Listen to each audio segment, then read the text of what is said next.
Наместо на печалба или план за трајно иселување од родниот крај, како што направија многу негови врсници. Младиот Ѓорги Вилков од Габрово решил да гради живот во родното село под Беласица. Веќе 3 години сади јагоди на површина од половина хектар, на отворено. Вели дека работата бара трпение и знаење, особено затоа што јагодите се чувствителен производ, а и нема сезонски работници во испразнетиот подгорски регион. Па веќе работници нема, ама некако се снаоѓаме од ден за ден да може да ги превршиме со бербата. Повеќето се селени, а пола од што се тука не им се работи.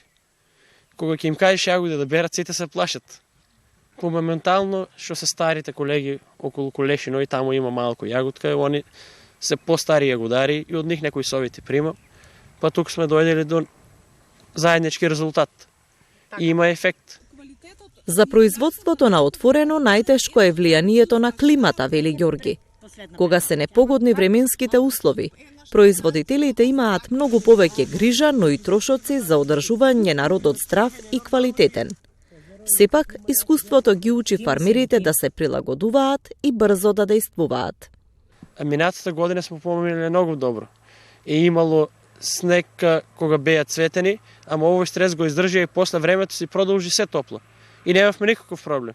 А сега, ова година, де дожд, де снег, де доши, многу им се одрази на корените. Со стимулатори ги одржававме некако да дојдеме да ги спасиме. Последниве години во подбеласичкиот регион се зголемува интересот на локалното население за овоштарство, особено за овошје како киви и аронија, додека се намалуваат површините со традиционалните плантажи со бостан.